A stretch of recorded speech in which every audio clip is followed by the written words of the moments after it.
Hassan, well, there's two Hassans. There's Hassan before he got married, who was a very arrogant human being, thought he was all of that. And then there's after marriage, after responsibility, when the ego broke down, where I sort of was taught lessons by life. And that's where I feel like it's two different people. Welcome to the Dardish show, a place to sit back, relax, and enjoy a good conversation.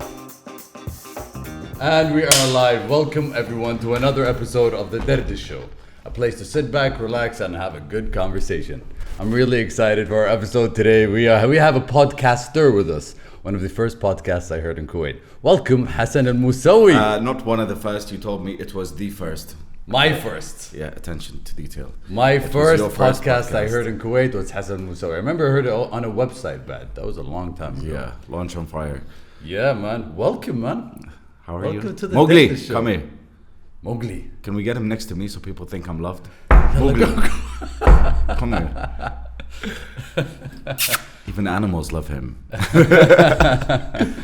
So thank you for having me. Habibi, man. Thank you for coming. Cheers. And can you just introduce yourself real quick? Tell the people a little bit about Hassan. Hassan, well, there's two Hassans. There's Hassan before he got married, who was a very arrogant human being. Thought he was all of that and a bit some. Very, very into myself, very egotistical.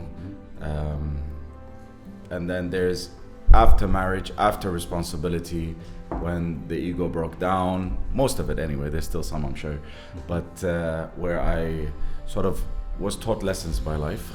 And that's where I feel like it's two different people. When I see myself beforehand, I just wanted to have fun, have a good time always, you know. I just cared about how I looked, how I felt.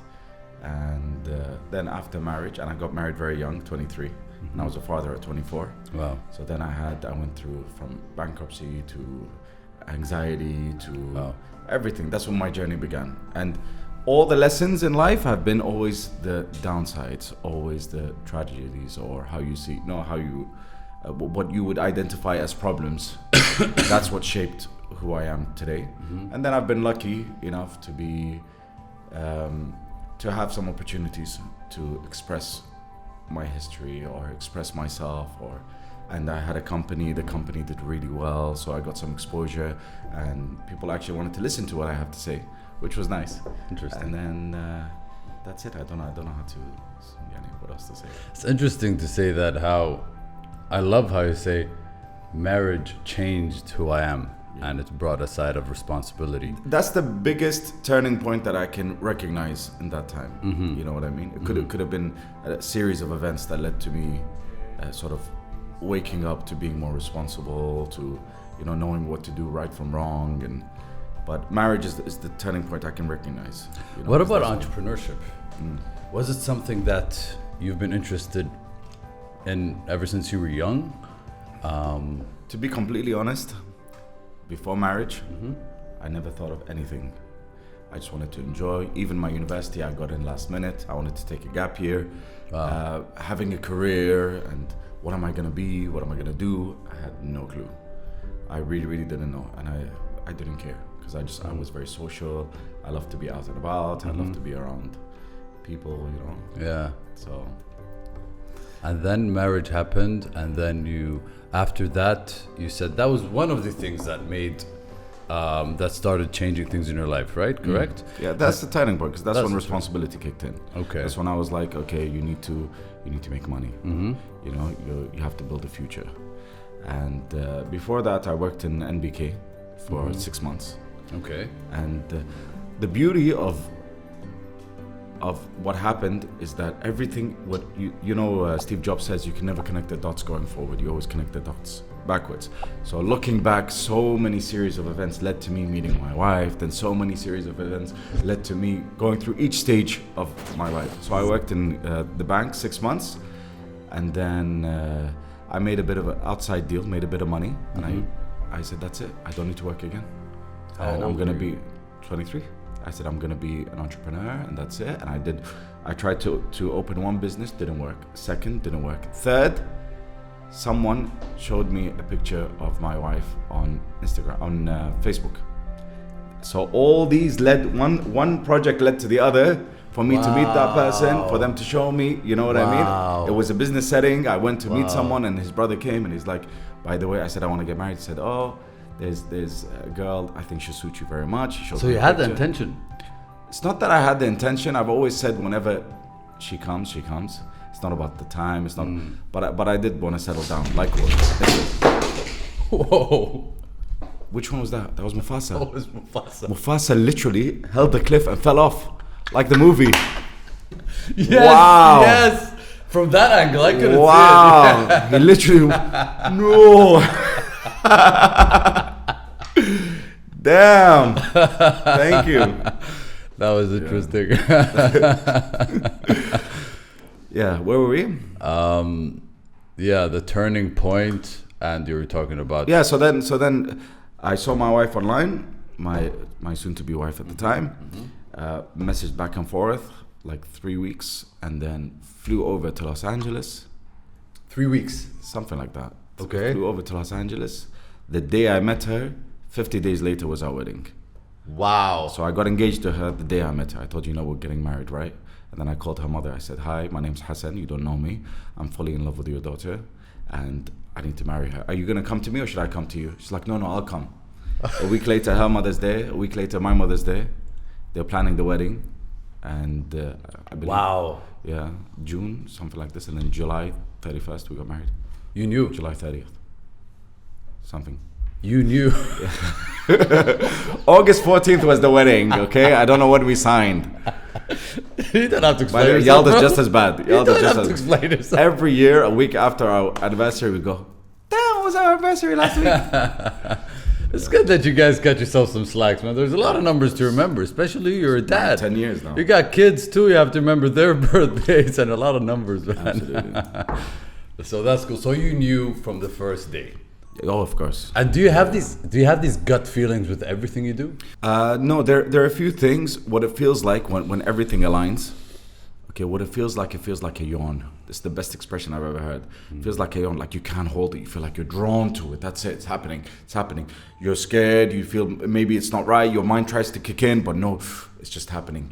This is how it felt. It's just happening. So I just go with the flow. I love it. I love that. But now I have that. So sometimes if I have a decision to make, Oprah says it best. She says, if you don't know what to do, be still. So I say, okay, I'm not going to make a decision because you don't want the mind to get in there and start playing around. And, it gives you bias information. So you want to be as objective as possible. I mean, God's path is not always the path you want to take for now, but it always leads you to where you want to be. So sometimes you have to let go and let God. And you have to be calm and then just see where you're being drawn to. Now I understand that more. But in my wife's case, I've actually seen her face before I met her. I know it sounds crazy, but when I used to imagine being married, because growing up, all I wanted was to have a daughter. This is my wow. Yeah. I've always wanted to being happy. It wasn't to be the best businessman. It wasn't to be super rich. It was to have kids and be a family. I don't have the best relationship with my dad, so for me, I wanted to be an amazing dad. That's me paying it forward, Wow. So, do you think that nature balances that out like that? It gives you a purpose. So the biggest drive, I told you, always the negative is the contrast of the positive. Yes. My drive to be an amazing father, yes, was because of I didn't get what I felt I should have gotten as a son. But my mother more than compensated. My mother is an angel. Yeah. Everyone who meets my mother says the same thing. They say, "Oh wow, we thought you were positive and special. Now we see where you got it from." That explains it. We thought you're the special one. Yeah, that's so cool. I was raised by a queen. So you, wow, interesting that you wanted to be a family man ever since. That's very cool. I saw yesterday your stories and it was Daddy's Day Out. Yeah. You do those often, yeah? I love them, but I take one daughter at a time so I can be fully present. Because they tend to argue a lot. It's that age, the jealousy, over everything. I kiss one, you have another daughter, and Lily's very dramatic. They say that you have another daughter. No, Layla is something else. Layla is drama queen. She reminds me of me when I was young. Very sensitive, So, Layla is the youngest? Layla's the older one. Okay. Yeah. Sasha doesn't care. Yeah. Yeah. She's gangster. You know. She was a unicorn yesterday. Yeah, she's a unicorn every day. She goes to school with a unicorn headband. No way. Yeah, you see the pictures like when they go on study trips and stuff. She's a unicorn. Just Everything unicorn. everything. She loves it. She loves it. No, but Layla's very emotional. Everything. I tell her something, but I'm your daughter. Baba, I didn't say anything, you know. But you can catch their bluff, you know, like. No, Layla really believes the movie she's in, you know. Like I tell their caretaker, what's her name, Emma. Yeah. She comes in, she goes, "Sir, I want to put them to sleep." I say, "You listen to Emma. She's gonna put you to sleep." "You're listening to her, but I'm your daughter."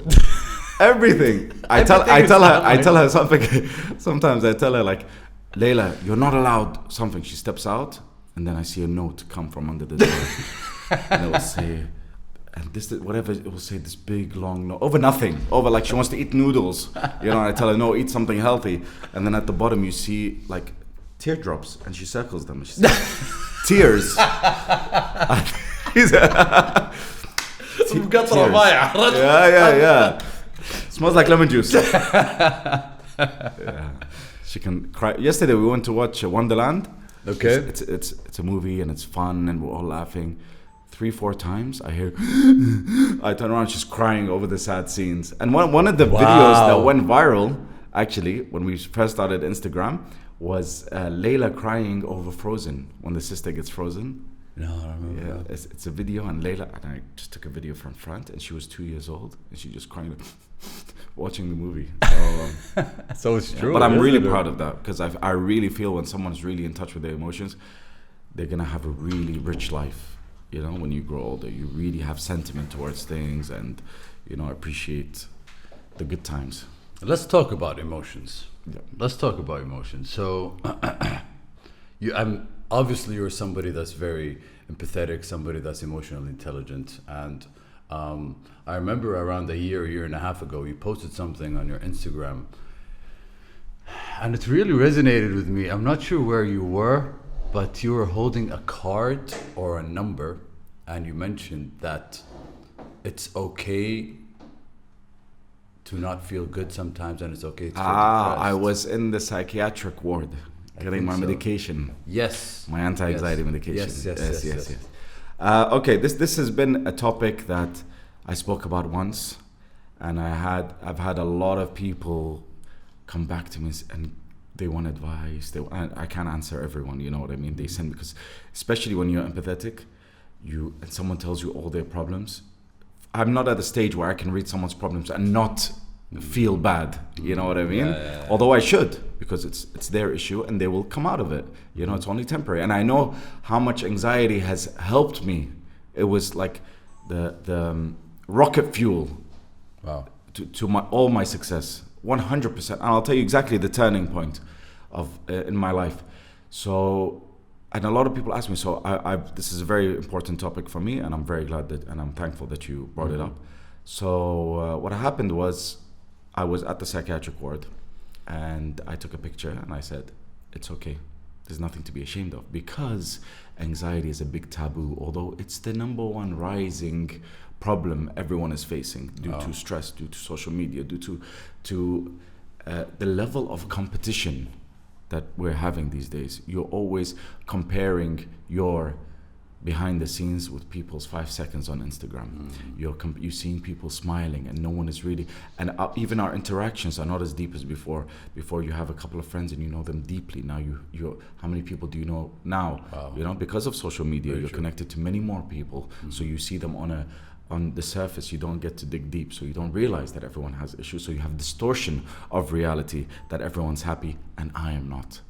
So in my anxiety, the first thing that made everything okay was going to a website called you'renotalone.com, something like this, or Anxiety No More, something like that. I can't remember exactly, and I saw that my case, a lot of people go through what I'm going through. I'm not alone. So for people who are already going through stuff, and who people think I'm very happy all the time, super excited, super positive, which I am. Anxiety for me is just a physical thing now. It doesn't get into my mental space. Nice. So, and then they say, wait, but he suffers from anxiety. You know what I mean? So then you have, oh wait, so anxiety doesn't mean the end of my world. It doesn't mean that I'm disabled, you know? And for me, I was working. Okay, so I got married. I should tell you the whole story. So Go for it. I got married. At that point, arrogant Hassan was there. Still. You know, yeah, I made a bit of money. I'm high flying. I flew to Los Angeles, met the girl of my dreams. She's so beautiful. I can't believe it. The scenario is beautiful. Oh, Yeah. unreal, Yeah. unreal, you know? And I've always been the type that I feel like the universe has always, I felt lucky. Always. Whenever I feel like I want more money appears. Whenever I feel like I want to meet this person, it just happens, you know? Because I go with the flow. Now I understand what I was doing right. Okay. At that time, I just felt I was lucky. There was a very big difference, you know? When you feel like you're lucky, you attribute it to yourself. You know, I'm a lucky person. You know, now I realize that, wait, I was just going with the flow. You know, I'm a very dynamic person. That's what made it happen. That's what made me feel lucky. You know, I was always positive. I always expected positive things. I love Do how you see the difference? I love it. Yeah. I love it because how you connected being lucky with something that's mine and personal. Yeah, I'm lucky. Wow. I'm luckier. It became ego. Oof. Even now, people who are spiritual, Yeah. so easy. I'm spiritual. They don't get They're me. floating in They don't get me, you know? And if someone says something, that's their ego. That's the ego. That's their ego, and that's your ego. Yeah. You know what I mean? Yeah, So it's of course. very easy to fall in the trap, you know? Yeah. So I met her, and then we were gonna move to Los Angeles, okay? And her mother at the time she said, I'm gonna go into real estate. I said, I'm with you, and I'm gonna be a real estate developer, and I had the plan, you know? And then I remember although I was very depressed, but didn't realize I was depressed, okay, at that time. I gained like 20 kilos, you know, and you can just tell like I wasn't happy. I was fighting all the time with my wife, but in my mind, the world revolved around me, you know, so it wasn't me that was depressed. Everyone was just getting in my way. Do you know the difference? So then, overnight, long story short, I get kicked out of America for overstaying my visa one day, and I have a 10-year ban against me. What? Yes, which finishes in December this year. No way! It's a shocker, yeah. Are you gonna celebrate New Year's? So next year, summer, I'm going to Los Angeles. Yeah. 10 years of 10 years. For one day? For one day. Okay. That's another story, huh? That's another story. It's another hour and a half. Oh my God. And I'm back in Kuwait. Okay. And I'm miserable. At that time, kicked in. And for me, I just took this beautiful girl from Los Angeles and I brought her to a culture where she would not, you know, although she grew up in Kuwait, you know, but I didn't. I grew up 16 years. All my education was in London. 2009, I was back in Kuwait. You know, 2008, end of 2008. Okay. And so I still think in English, which is why a lot of people say, why don't you speak Arabic? No, I think in English. If you want me to be spontaneous, it's going to be in English. You know, if you want me to articulate myself well, it's going to be in English. So back in Kuwait, miserable. And the way to distract Yalda from my depression was to just, okay, let's spend money, go shopping, until I was broke. And I was staying at my mother's. And I was still under the illusion that I'm going to get over this thing and go back to Los Angeles. You know, that's where we're meant to be. That's the plan, you know? Yeah, God knows it. I know it. That's the plan. With the 10-year ban, huh? Yeah, but I was going to somehow fight it. I paid, I think, $60,000 for lawyers. And each lawyer was sending me to the next lawyer. And I was just under the delusion that I'm going to fix it, you know? And over there, the legal system, you pay like $10,000 for someone to read your case. Okay. Wow. Overstaying one day, I had 70 pages in the FBI, apparently. 70-page file. Do they do this with everyone, or they're just like... I don't know. I think it was timing. I really don't know. Okay. Damn, what's in this? So it came back. It's water. It's 5 o'clock somewhere in the world. Woo! I feel like I have to say all the truth. That's why. Damn. That's why. Truth serum. First thing in the morning. So...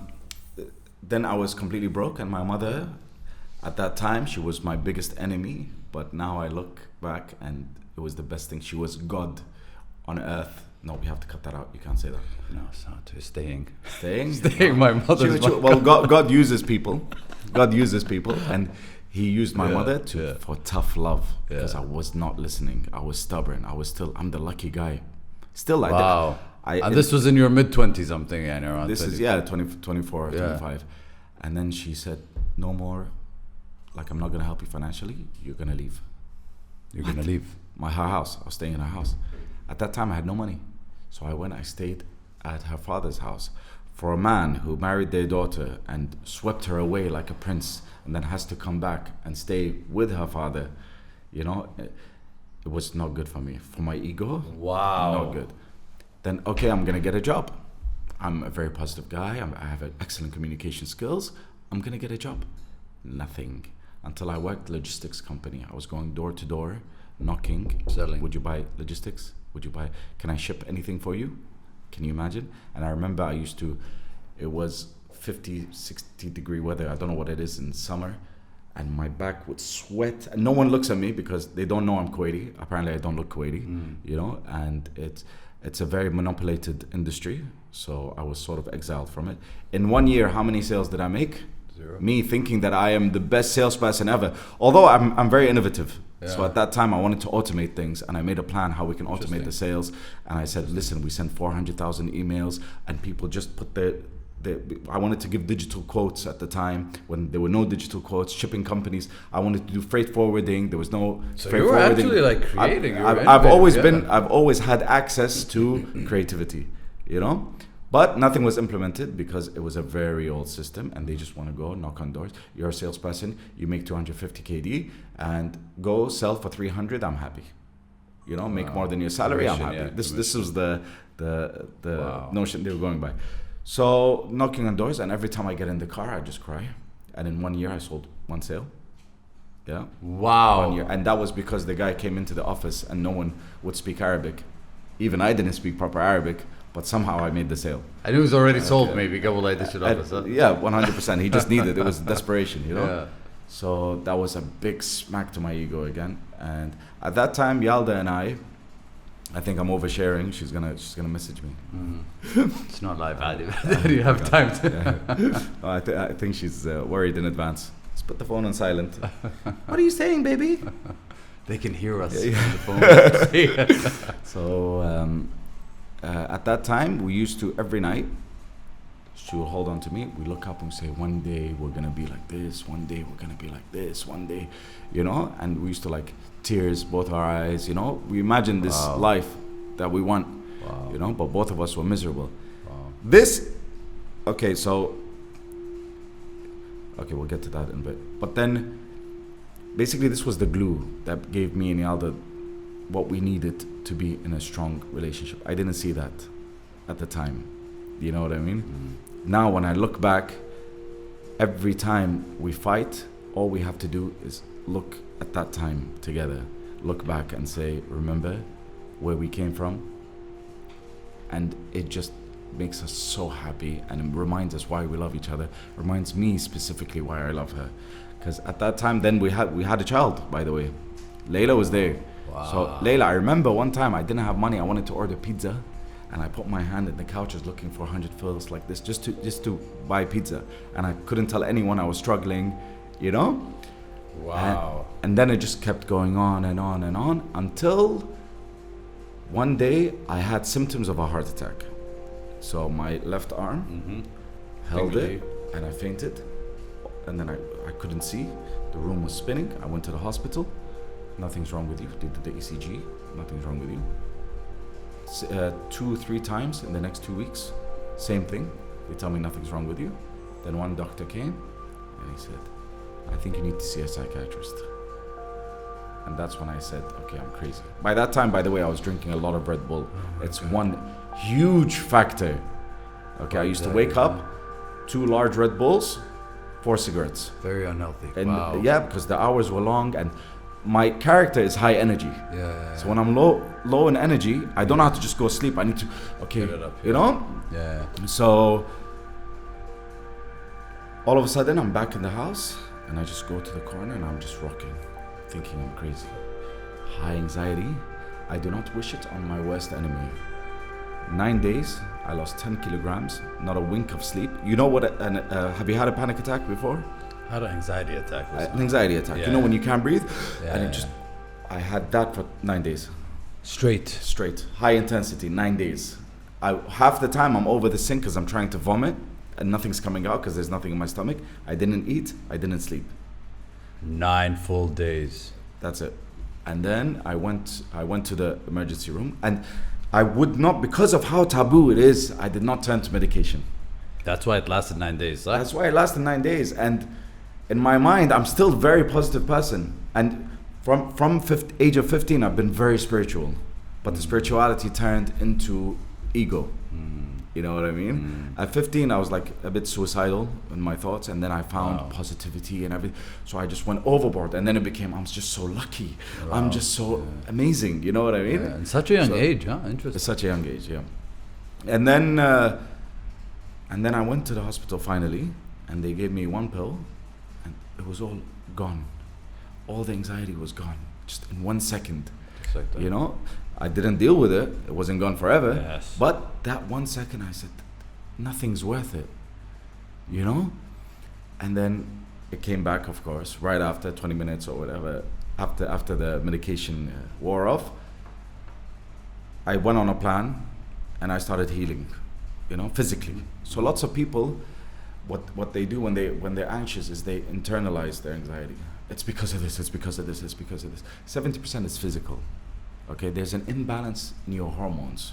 You know, the serotonin level, your body. So what's my anti-anxiety medication? It's beta blocker.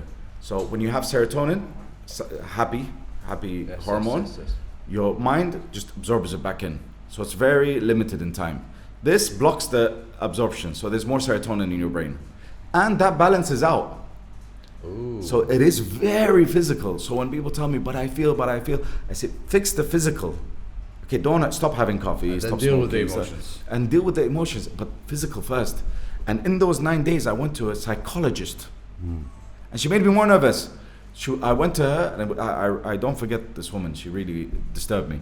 I went, and I was like, she's like, what's the problem? And I wanted to blame something because there's no way it's just physical, you know. So I was like, my relationship with my wife, I'm broke. My relationship with my mother at the time wasn't good. She goes, it's very easy.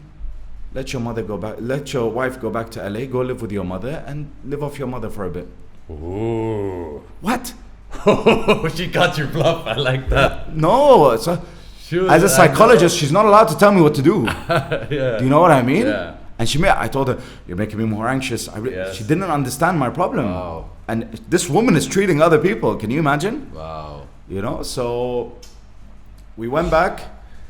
And then that's it, after the psychiatrist who looked at me and I said, let me explain my problems. I have this. She goes, wait, you're not in a state to talk. She goes, look at you. She goes, you're having a panic attack. Why are you talking? Let's give you medication, relax, and then start thinking. Wow. That makes sense though. That changed my life. So it was one moment that changed my life, which was just as I was listening to Eckhart Tolle this whole time. Okay, and he would bring me a lot of peace, make me more present. Yeah. So even back in the day, he was before anyone knew him. Yeah. I used to listen. You know when The Secret came out, yeah, there was literature on The Secret since I was 15. Before the documentary. Before anything, and by the way, the documentary is very dangerous. Yeah. Because people, it derives. Let's talk about it later. But this law of attraction is beautiful, but can turn people into something very, very dangerous. Can be misunderstood. They misunderstand because when they start blaming the negative stuff, I attracted this. No, some things are meant to happen. You know what I mean? So we'll discuss it further. So I just remember that point. There was one point where I looked up, and I always pray. Since I was younger, I always pray to God. I speak to God all the time, you know? So part of my anxiety and hatred is I felt that God is not taking care of me anymore. You know? And that brought me a lot of pain. Because you had a huge relationship with God. Yeah, and I'm going through all this. Help me. Help me, yeah. You know, help me. But I needed it. That was him loving me. You know what I mean? Because it changed all my life. And then I looked up and I said, I don't want anything anymore. After I got married, I wanted the money. I wanted to live this LA life. I wanted to. And I said, I don't want anything. Number one, I want peace. That's the number one. I want this heart to calm down, and I want peace. And all of a sudden, all my priorities changed. I want peace. I'm happy. So the pressure, the self-stress I put on myself, you need to make money, you need a job, you need this. I don't need anything. You know, I want peace. Everything turned around. I go to the job that I haven't sold one thing in a year. Yeah, I sold maybe one sale in a year. I went to that job and I just started looking around. I can breathe. Wow. I can be here and not stress. Wow. I can. And these were my wins. And then every single door opened up to me.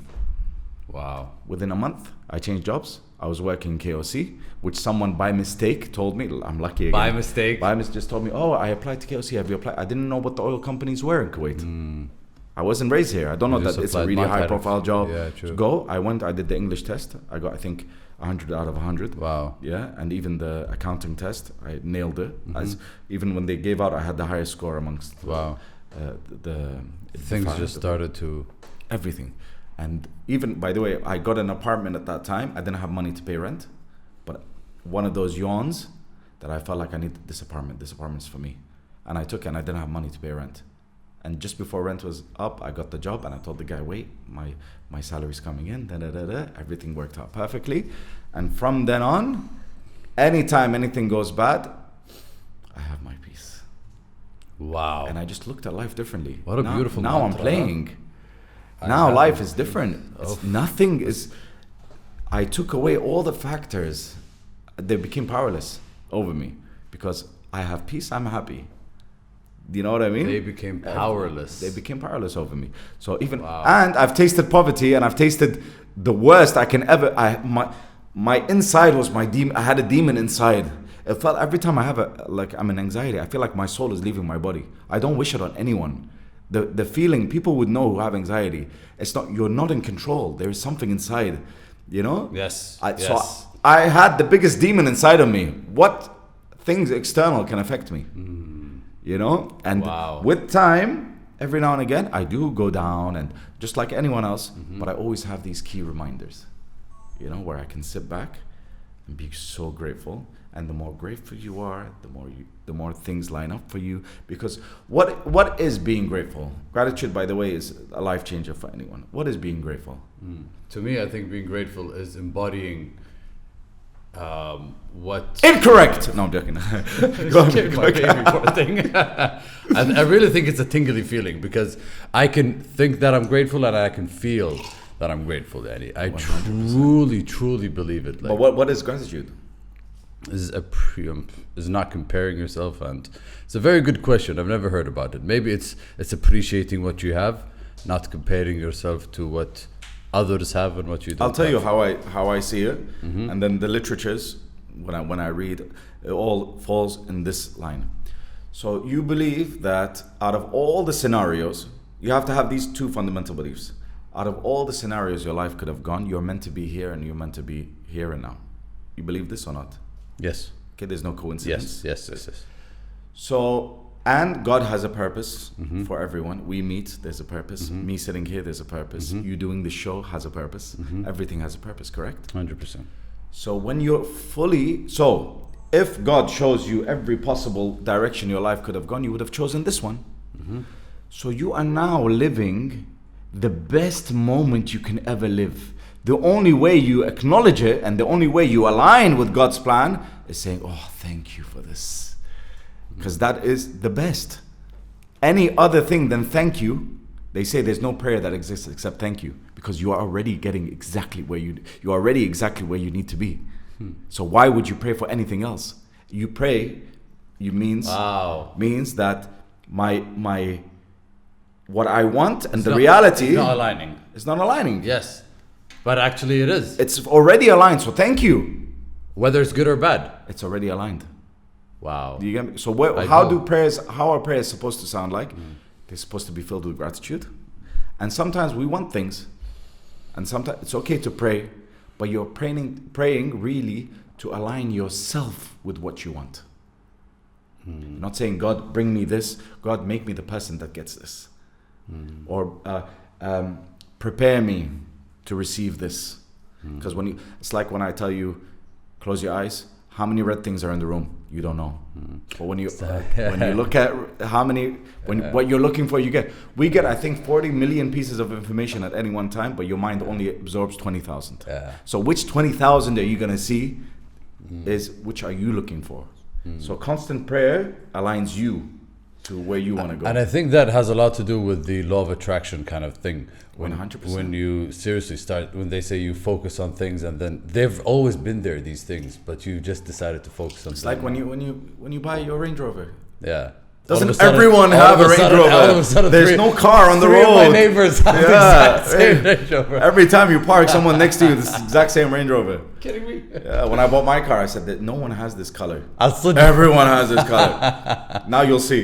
So exactly. So how do you think this is something? Yani, how did you actually figure this out? When did you figure out that prayer is me appreciating where I am right now and not trying to change it? Because this is all different from I've people, they've read 2 of Eckhart Tolle's books. I may have listened to maybe 2,000 of his hours of his lectures, and sometimes you don't get it, sometimes you hear the same one again and you all of a sudden get it. Each person has different masters. When the student is ready, the master appears. So just listening to lots of different lectures, podcasts, it develops your sense of sort of, I don't know how to put it, but your perception is constantly changing. And then some things work for you, some things don't work for you. So Deepak Chopra, my wife will listen to Deepak Chopra and say, wow, he's amazing. It doesn't resonate with me whatsoever. Eckhart Tolle resonates with me, puts people to sleep. You know what I mean? But for me, if you want to listen to him, you have to be very awake and present, So his teachings really talk about gratitude in a way that is the same language as being in the present moment. Because when you're in the present moment, what does it mean? Zero resistance. It means the one of his best things that he's ever said is live the moment as if you had chosen it. Look at the difference. How would you live a moment that you had chosen? Wow. And we live every day as if it's happening to us. Although we know that if God opened all the choices, we would choose exactly what he chose for us. You see, that's something so profound that I think it's so hard to realize it when you're so in the bubble, or you want to call it, in this life. Like when I am put in certain situations, when I meet a girl, when I'm in a relationship, I sometimes take a step back and be like, that's the sound you made. Talking about relationships. So when I swear to God, man, I'll be like, she's exactly who I want. There's a lot of things in my mind might think, no, she's not, but she's exactly who I want. If I see the characteristics, if I see the features, if I see the body, everything, it really does make sense. What kind of show is this turning into?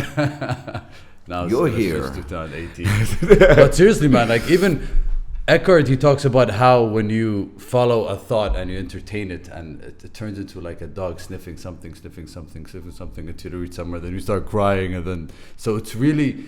You said something about entertaining thoughts. Certain thoughts, the mind can mess up so fast. For example, Hassan Al-Mosawi, I have an interview with Hassan Al-Mosawi. I admire Hassan Al-Mosawi. He's an inspirational dude. I've followed him for 3, 4, 5 years. So if I entertain a thought, for example, as me interviewing Hassan Al-Mosawi, my mind can completely mess up that entire experience. It could be like, what if this happens? What if you say this? What if this goes wrong? So this applies a lot to everything we go through in life, especially entrepreneurs. I always tell them, the number one person that's stopping you from achieving anything is you. 100%. We get in the way of ourselves a 100%. Lot of the times. 100%. So how do you think this applied to your situation? And how often? We're all human. We slip off the wagon sometimes. 100%. We can get all the information, but again, like the illusion of knowledge is not about just how much books you read. It's about actually just figuring it out. 100%. At the end of the day, 100%. Right? I think you have to have a constant spiritual practice.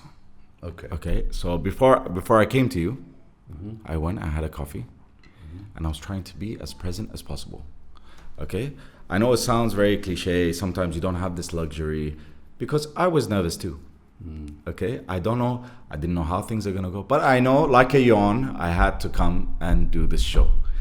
I've been asked by you previously, yes, and I've declined. Yes, okay, and I've been asked by a lot of people to carry on my show. I've been asked to talk about anxiety. It wasn't the time. When you messaged me this time, I knew I had to be here. You know, so I knew I had to. So I tried to trust it as much as possible. But the monkey mind, they call it, always comes up. Always comes up. But then you develop your own rituals, how you handle it. You know, let's talk about the law of attraction now. Okay, I don't know. I feel like we need to discuss this. Lots of people figure out some stage in their life that what they attract, what they think they attract, and what they believe they achieve. As simple as that. As simple as that. And then they also, every time something negative happens, they take it personally. Okay, no, it has to be like this. No. And what's happening is they're distorting themselves from reality. They're not being very present. They're being exactly the opposite of what spirituality teaches, which is not accepting the moment as it is, because they want to see a better moment, because they want to achieve a better moment. They've become the biggest spiritual practice you can ever do is accept the moment how it is. We're on the same page. Okay. Wow. So they become these monsters all the time. Why did this happen to you? Oh yeah, because I had a bad thought once and it's coming back to me, karma. No, don't give your power away to everything else. Wow. Do you know what I mean? That's not it. The beauty, all the spiritual growth happens when something negative happens to you and you deal with it. You know, when my anxiety happened to me, imagine I would still be in anxiety and still have my episodes if I went, no, I must think better thoughts. No, I'm attracting the wrong things. Can you imagine what that do to myself? Oh yeah. And so it's causing people more stress, which is the biggest disease we're facing now. You know, and lots of people ask me, like in my relationship, oh, how are you and Yalda so happy all the time? And we're not happy all the time. Yeah. Don't compare our front of the camera with your behind the scenes. Yalda has thrown things at me. She once tried to attack me. Love you. I can imagine that. Yeah, You're running away. We've had fights.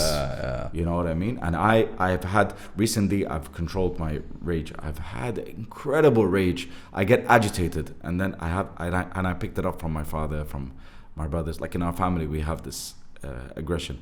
Thank God I'm much better now. I can't remember the last time I raised my voice, but she dealt with that. But doesn't that make us human? I mean, like, if you don't get angry, I feel like if I have a friend that doesn't show anger, somebody who doesn't feel down, it's you feel that there's a healthy seriousness. There's a healthy one. Now we understand. Yes. With time, Yalda and I go back and forth. We always, the thing I love about us is we have very high standards for what we want in life. Nice. Not materialistic wise, but we need to be happy most of the time. That's our high standard. So if we're not happy, there's something we need to fix. We don't go to bed like okay with a mediocre life. If I'm not happy with her, I'm miserable. And if she's not happy with the way I'm being, she's miserable. She doesn't say, oh, okay, I'll just wait on him. No, we have a very high standard. So there's stuff we need to fix. There's stuff we need to address. So now, if there's something, we'll address it now. No, it's ongoing. It's ongoing. There's no one simple solution. If just don't go to bed angry. You know, it's not that easy. Sometimes things are much more complex. It takes longer. But we look back. We constantly look back and count our wins. That's the way you keep going up. Yeah. So now, the other day, I picked up the phone to her. La la la la la la la la la la. Not angry, and I tell her, baby, I have this anger. Okay, I need to vent.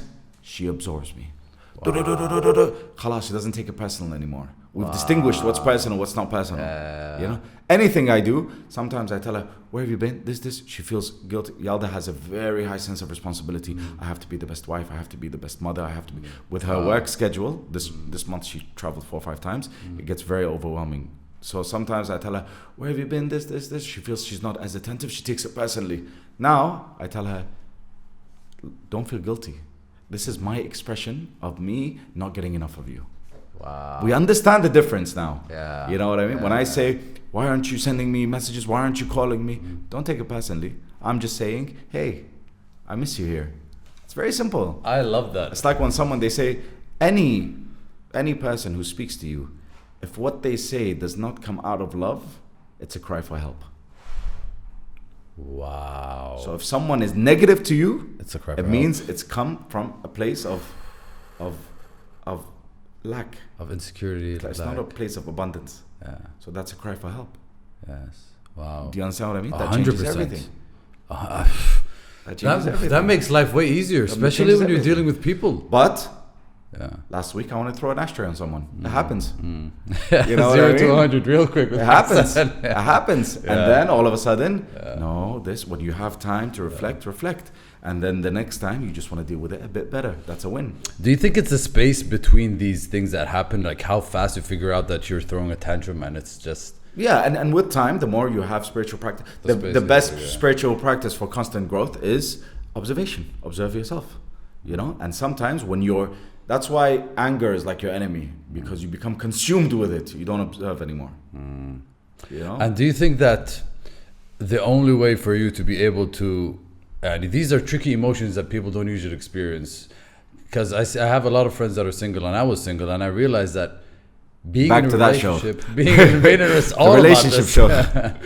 relationship is really healthy, because not just in an intimate relationship, even with friends, it really brings out those tricky emotions that you don't usually experience when you're single or when you're not in relationships, when you're avoiding people.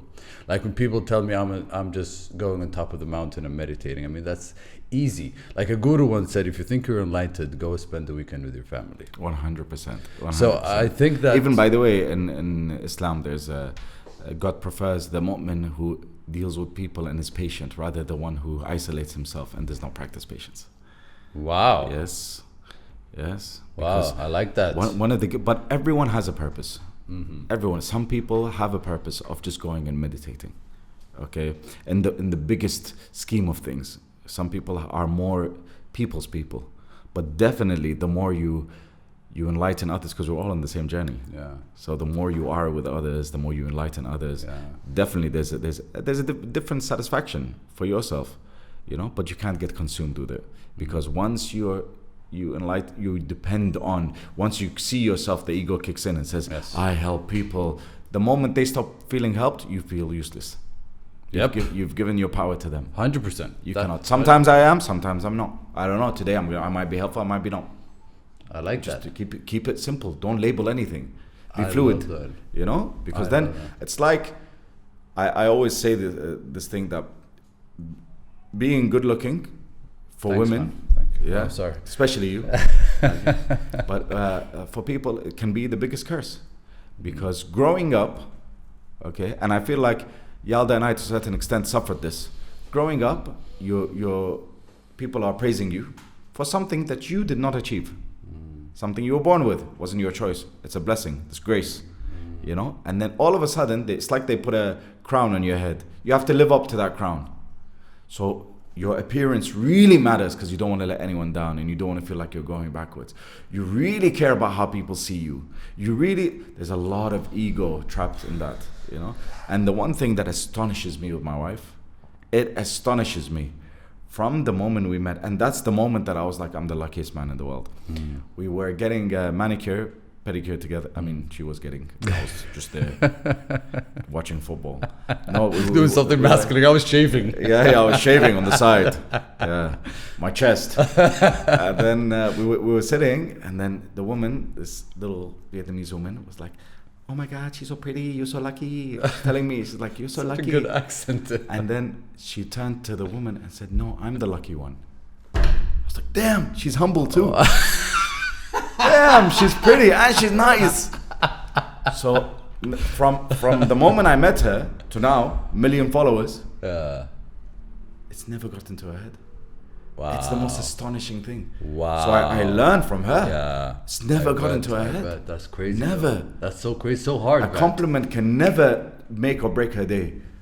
You know? That's so powerful. Extremely powerful. That's so powerful. But she is, I always tell her, like, because she's not very, on the outside you don't see that she's a spiritual person, but she has self-reflection, and she really grows, you know, and she's very intuitive. I can't explain. She's like a little guru, but she doesn't know she is. You know? And just her being, for me, she's the most beautiful thing on the planet. Until now, sometimes I look at her, I get butterflies. You know? Can you send her this part? Just that part. On WhatsApp. So, but it's astonishing to me, you know? Other people, they get 10,000 followers, and it's like me. I used to joke around when I had 2,000 followers or something. Every time we go, people look at me just because I walked past. I just want to live a normal life. Can you please? Can I just, guys, please? And no one's looking my way. I used to joke around. You're in the car or something.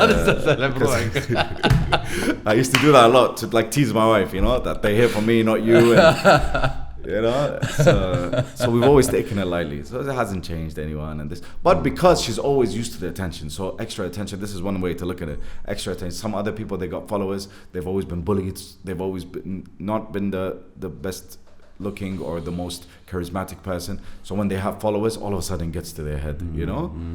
That's a very interesting point. And I was in the industry at the beginning, so I've seen everyone evolve. So you said in the beginning. Yeah. What does that mean?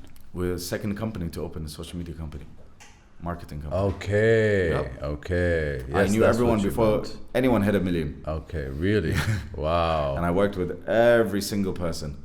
And there are some powerful people out there. I mean, emotionally powerful and character-wise. And do you think really that admire you them? And there are some that. That's the thing. Do you think like going into this media industry? Okay, so it's something that maybe you can't undo once you're in it. It's like one thing, and is that something that's true? I want to ask you. Can you undo being famous on social media? That's number 100%. Out of mind, out of sight. Out of sight, out of mind. Oh, you're right. Easy. Sorry. People, I'm sure when I don't post for a couple of days, people forget my existence. You're right. I'm sure. There are those that, like, always, no matter what, they're messaging and, you know, but most people know you're just a piece of entertainment for 15 seconds. In my life. You're just a piece of entertainment. That's what you are. How many people do you follow now? Back in the days, you follow 20, 30.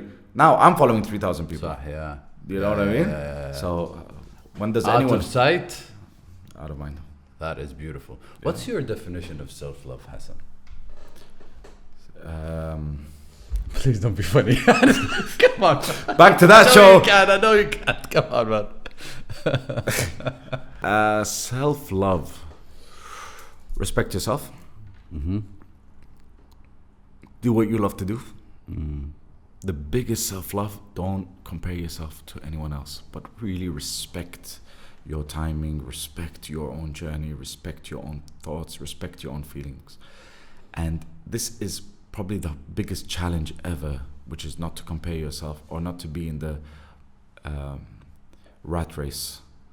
You know, when you look at someone, why does he have this? When you look at even the things that you want, for the people who love law of attraction, you know, sometimes you have something that you really want because you've seen someone have it, because you've seen someone enjoy it and you want to feel the same amount of joy. It's like Tony Robbins goes, he says, what do you want? Why do you want this? He said, because I feel like it will make me feel that. Why do you want it? Still, why do you want it? And at the end you say, because I want to be happy. But if you have a good thought now, you're already happy. Think about having it. Aren't you already happy? You know? But sometimes I see someone drive by with a really beautiful car. Damn, I want that. And then, I want a Ferrari, I want a Ferrari, I want a Ferrari. That didn't come out of place of inspiration. That came out of comparison, out of maybe greed, out of being materialistic, you know? Ego. Sometimes ego. Yeah. Sometimes, while you're driving your car, you'll go, I wish my car was just so much faster. Ooh, that was just inspired. Wow. Do you see the difference? Yes. It's the same thing. Yes. But one was, I don't have it, he has it. That was the beginning of the attraction. Where is it going to lead to? Of course, you're going to lead astray. You're not going to honor there's an inspiration here of things you want. You know, things that actually suit you, suit your life, suit your plan, or what God has planned for you, you know? And I don't know if sometimes God has the best things planned and he just gives you glimpses of it. Because sometimes when people say, how do you see your wife's face in your mind? I said, God has planned her for me and showed me glimpses of her. This is how I feel. You know, if I want to articulate it. I saw her face and then God made someone with her face come to me. You know what I mean? So I feel like there's a beautiful future out there. That's why you never need to pray. You just have to be thankful because God will bring you only the best of the best. Okay, so when you say that, people might take that in a different way. You never need people are going to take everything in a different way. Let's just get that. Just everything I said, people are going to, but some people are going to go, that's a nice idea. And that's all that matters, you know? Perfect. I like that, man.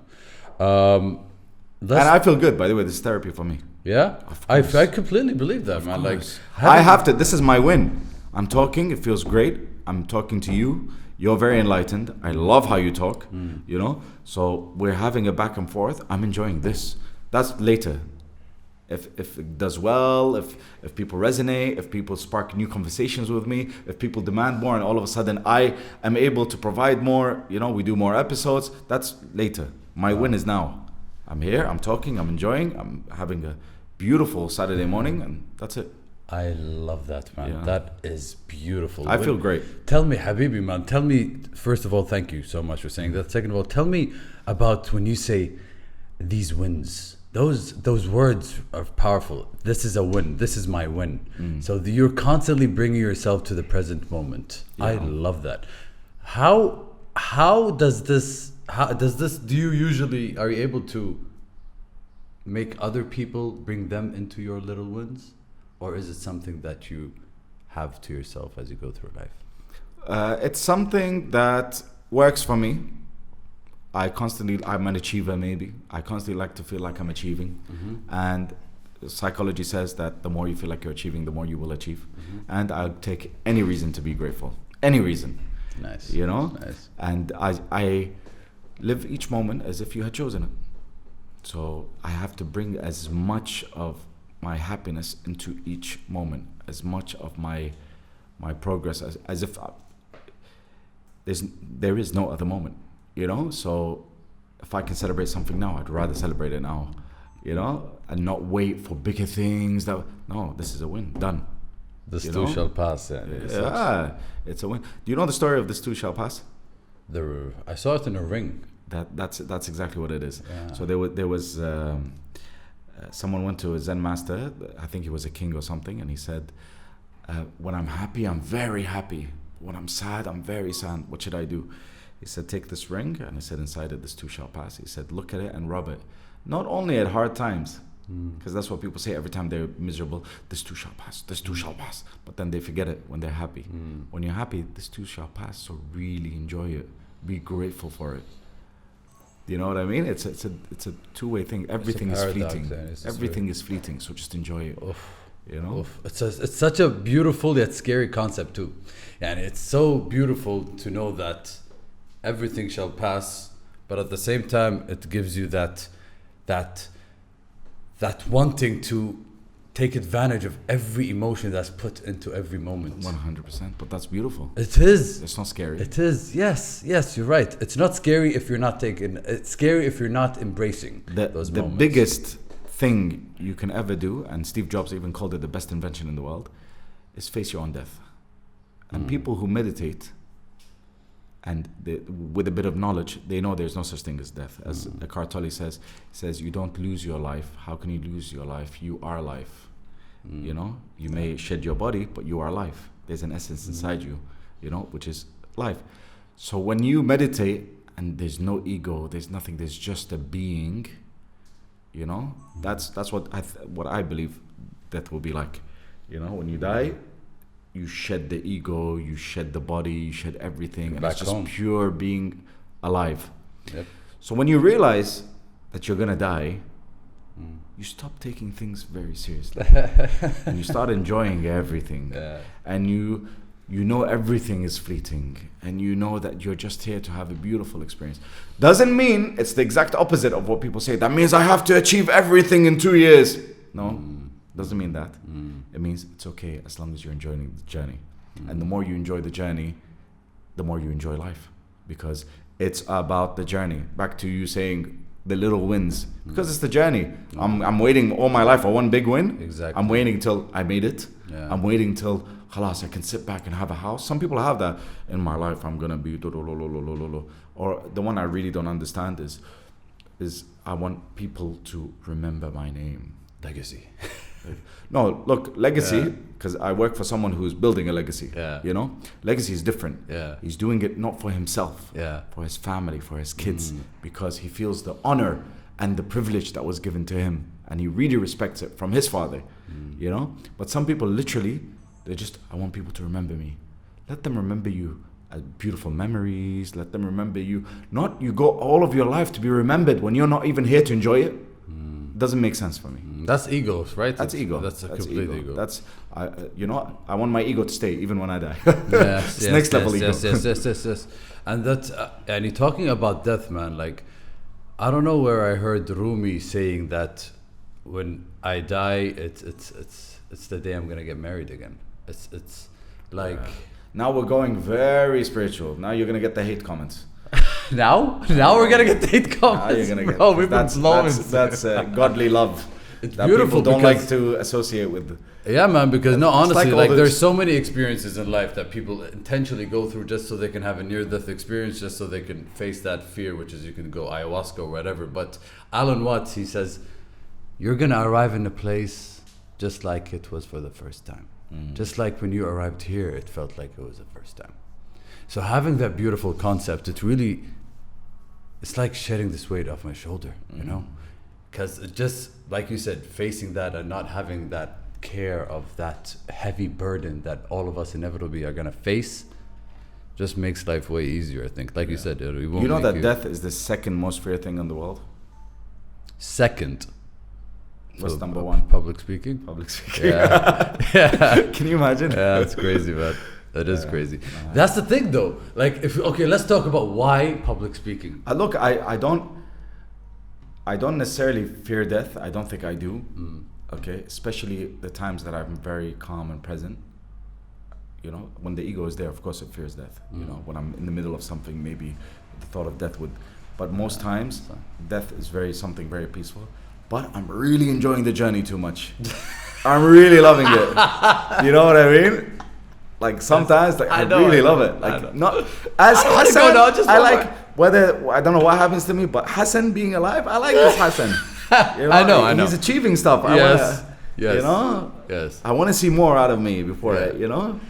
That's the But thing, it's God's man. plan at the end of the day. Honestly, You have to surrender. Exactly, man. That's the thing. There's this paradox. There's this thin line between saying that I accept death, but I'm still really enjoying life. Yeah. And it's okay. That's it. So, you know what's the best analogy of life or spirituality that I've ever had? Now, whether you believe it happened, it didn't happen. This is also from Eckhart Tolle, and it's something that always resonates with me, which is Jesus, the story of Jesus, while he was carrying his cross. I mean, cross is a torture instrument, correct? A cross? It's a torture. It's what they use to crucify people. Crucify people, yeah. So that torture instrument now is being worn by many devout Christians all over the world. They say if Jesus was to come back, would you think is the last thing he wants to see? The cross, you know? Yeah. But there's a much deeper truth to that. And it's that he, in order to be free, he had to carry his cross. And while he was being crucified, he said, God, why have thou forsaken me? Sah. He said, this is the story. God, why did you leave me? Okay. And even Jesus being who he was, there was resistance. He resisted. Wow. And then only when he embraced, he said, not my will, but thy will be done, did he save humanity, because he faced his cross. And that's why I have here my tattoo, thy will be done. Okay, because you have to remember that it's not your will, it's God's will. We all have our crosses. We need to embrace our crosses because they're part of God's plan. My cross was anxiety. Wow. Only when I embraced it did it set me free. Wow. That is beautiful, man. And something I heard on the way here also, the Oprah and Eckhart masterclass, he says also the cross represents the vertical and the horizontal plane. So horizontal being past, present, and now, this present and future now, and there's a vertical plane, which is taller than the thing. So being in the now is much deeper than the past. Past and the present. Yeah. Go It's beautiful everywhere, everywhere. Eckhart, man, he keeps dropping bombs. Yeah. God damn it. Blah, blah. That's the only thing missing. Say He said- all of yeah. Oh shit! Eckhart did it again.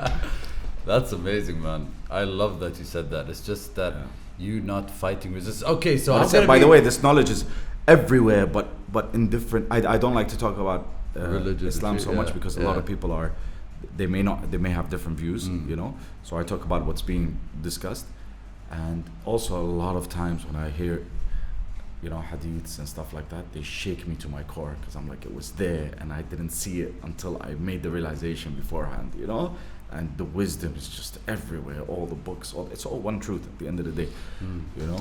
But I love the fact that you said it was there and I didn't see it. Yeah. Because there's a lot of things you read from Eckhart's books, from other people's books, that you didn't get until a certain point in your life. Yeah, and like, let's say there's Rumi is another one.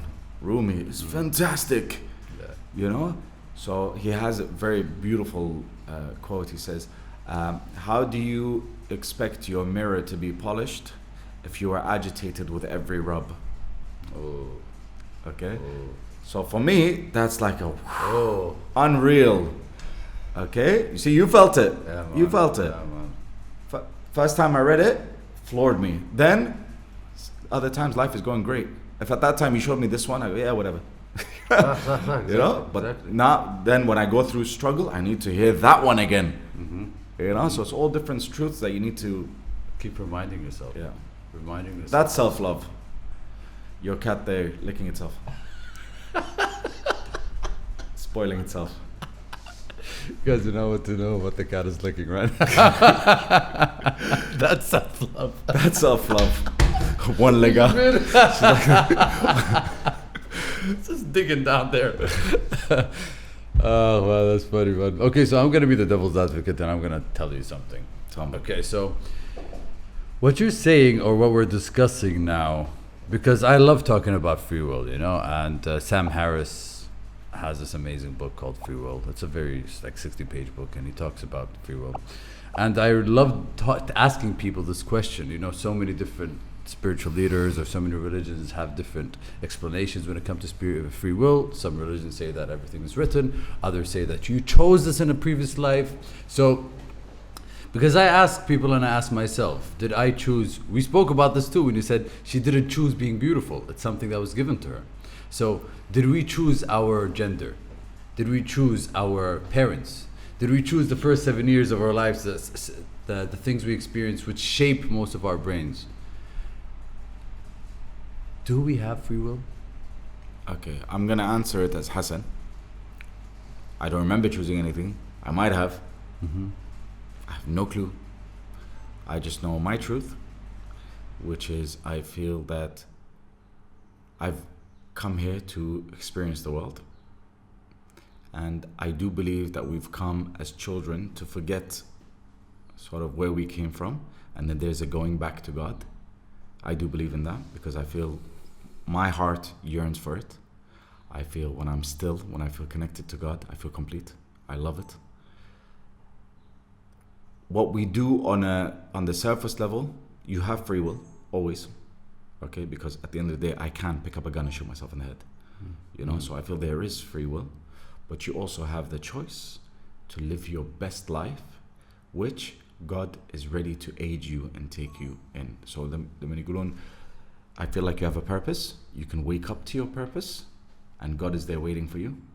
Okay, God doesn't go down to your level. God is there waiting at your higher self.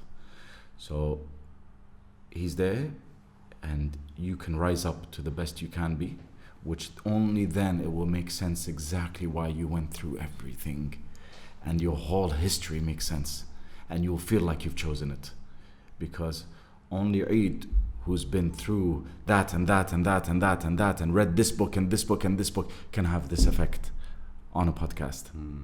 Then it seems like, damn, if I did choose it, I would have chosen it, which takes us right back to, if God shows you all the ways possible, you would choose exactly what God chooses. Exactly, yeah. So it's not about you choosing, it's about you aligning, your choice being aligned with what God wants for you. So you want it, and He's there.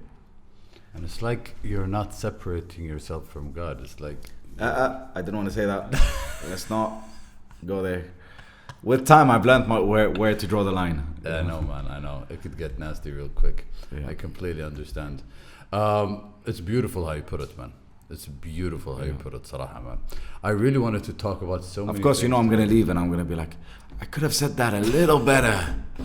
Monkey brain. Exactly. Or whoever needs to get it would have got it. And that's something I love doing. And by the way, this could be, this one question you can ask me, the answer may seem very weak, let's say, and then no one benefits from it. But I would look back and I will have my own realizations afterwards. You know what I mean? So as I said, it's a journey for me as well as everyone else. Like we exactly, especially co-create. perceptual questions. Perceptual questions are based on your perception at that moment in your life. 100%. So if I asked Hassan 5 years ago or 5 years from now, 100%. completely different. 100%. I was gonna talk to you about so many other topics today, and we ended up talking about spirituality for the Yeah, past hour, which I love, I know. man. I know. love. It's really, really cool. Sarah, it's like having these things happening in my brain. And it's so It much is the fun. most important thing in life. Once you get that, you get everything else.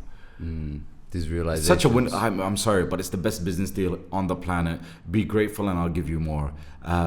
Be happy and you will attract. What's better? That's the best business model. What's better? You know what I mean? I'm grateful you give me more. Really? Yeah. Is that simple? Wow. Yes, it is. It's a win-win. I really think it is that It simple. really is. And I think like asking yourself who's talking now is very important. You know, like one of my products or services is helping people build their confidence from the camera and talk. Build their confidence in front of the camera. Okay. So one of them is completely asking. By the way, you know that Warren Buffett attributes all his success to a course and a book he read. The course was a public speaking course. The book was How to Influence and Influence People, which is a communication book on communication. These are the two things. He says his empire of 75 billion he attributes the success to these two things. So don't take it lightly, you know? Yes. Human communication, I think, is the most powerful skill you can have. 100%. If you're able to communicate, you'll be able to have better relationships with yourself, with your kids, with your spouse. By the way, my boss, and whoever knows who my boss is excellent at this. He understands that it's a people's game and he deals with people magnificently. He's one of my biggest mentors, by the way. So, and when I see him deal with people, it's different. When he deals with this person, he can deal with that person. And then Hassan, who's very different than anyone in society, and in English, I was raised speaking English and thinking very differently than everyone. He can communicate with me and penetrate any barriers. Wow. Yeah. So you said, I love when you said he's my mentor. He's my boss and my mentor. Oh, of course. I love how you said that. How important is it to have a mentor? Mentor as in a person? Yes. Okay, you have to have a good idea. Okay, I'm very lucky. I've had previous mentors because I've known how to sort of extract what I need to learn from them. So it's about you more than the mentor. You can't say that this person is my mentor. But when it comes to certain things, like this person was my mentor when it comes to this subject. The only person that I think is my mentor is my boss, because I can always go back to him and say, how would you handle this situation? How would you handle this situation? Do you know what I mean? Yes. And he always has insights like for me. And I think maybe on some deep psychological level, it's just like because I don't have the relationship I have with my father to go to someone and get a second perspective or a wiser perspective on someone who's lived longer than me and really has the experience. Man, so otherwise, I love that you said it's not about the mentor; it's about you being able to extract. Which I extract a lot from, by the way, from lectures, from you know what I mean. The other day we were talking, and you told me, you said in this attention currency world, where the currency now is attention. That resonated with me. Yeah, and I said, damn, I have to use that. Very powerful. That's what I've been trying. Where eyes go, money flows. That's where attention goes, money flows. Yeah, that's what I've been trying to tell, but I didn't articulate it the way you did, you know? So you just learn. When you're open, you just learn from everyone. When you're open? Yeah, you just have to be open to it. Not, I'm waiting for you to finish your sentence so I can say what I want to say. You know? Not like, I need to show you that I know more than you, or, you know? Yeah. I like one of my biggest teachers is my daughter, Layla, when it comes to like emotions and how she feels. She floors me sometimes. Wow. You know? How? The way she articulates her emotions sometimes. So bluntly? Habibi, this girl, once she went into her mother's room, she started crying. She came to me and I told her, Papa, why are you crying? So I like to dig deep with Layla. She goes, I don't know. I walked in that room and I felt like I need to cry. I said, what? Wow. And that showed me that sometimes energy is energy. It's physically present. Yes. Sometimes we have that inside us, but she was so free to release it. I would have had to have a reason to cry. Sometimes I don't cry from sadness. Okay, like it's very rare. I get upset, I get down, and I always go to sleep when I feel down. But I cry from happiness. So sometimes I put YouTube videos of soldiers coming home, of contestants on X Factor, of things like that. I swear. And I cry, but I feel relief. I feel so much relief. I like that. So I have to give myself a reason. Layla she just cried like that. You know, and sometimes she comes to me, she goes, Dad, why do I feel jealous? I don't like this feeling. Wow. Yeah. I don't like this And I taught her feeling. what jealousy is, but she came to me before, she said, why when this person has something and I don't have it, I feel bad? You know? Wow. And most of us are consumed by this feeling without even realizing. Wow. Sometimes it happens and you don't even have time to realize you're being jealous. You know? I get jealous from one thing, by the way. I get jealous when people go to nice restaurants and they post pictures. If it's something I like, food is the only thing that, even when someone comes back from a trip, what did you eat? Especially if you're on a diet and you can't eat that food. Oh my God. That's when jealousy kicks in. But for her at that age to recognize that there's contraction in her heart, that there's a blockage of So love, much awareness. that there's something that's not, it's like they say, it's all about someone is mean to you, that them being mean to you is in no way the reason why you're upset. You're upset. This is, I think, Marianne Williamson said it. Said, you're upset from the Course of Miracles. She goes, you're upset because you've retracted and closed your heart from love. And that's what's upsetting you. You know what I mean? Because this person stopped the free flow of love with you. Man, that hits home run. Yeah. And it's always, and when they say something to you, someone says something to you, and you don't realize it's a cry for help. Someone says something to you, and then you have to say, this means, because if they said it in any other language, you wouldn't care. But this means that they think this of me. That thought is what upsets you. So Eckhart Tolle says, it's never the situation, it's your thought about the situation. Assumptions. You know, so she felt something was there. Something was a barrier to her love, and she's feeling contraction, and she's feeling not good. You know, and she wanted to speak to me, and she articulated it in a way that lots of people in their 50s will still not realize. Exactly. You know what I mean? Exactly. And how these little reminders just are the best awakening calls. And that must have been like, wow, for you. Or Sasha, my youngest, she can sit by herself for 3-4 hours playing Barbie. Once, like, I go to sleep, she loves to cuddle with me. So I wanted to go to sleep. Daddy, I want to be with you. By the way, my kids, one has a Jamaican accent, one has I don't know how. Layla, baby, you too. Layla has a Jamaican accent. Daddy. And she goes, no. So what the hell is that? You know? No, What Daddy. kind of cartoons are you watching? Yeah. And Sasha has a bit of a Filipino. It's very cute. So she goes to me, she goes, Daddy, I want to cuddle with you. I say, okay, come cuddle. And then she closes her eyes for half an hour. She's just smiling like this. She's closing her eyes so I don't kick her out because she's awake, you know? Then I tell her, Baba, it's okay, take the iPad and play. I sleep for 2 hours, wake up, she's still just playing or watching something, or, you know? And her being alone, Layla can never do that. Layla needs people, you know? And it makes me really appreciate the ability to be alone. Because not a lot of people can do that. Just be alone by themselves.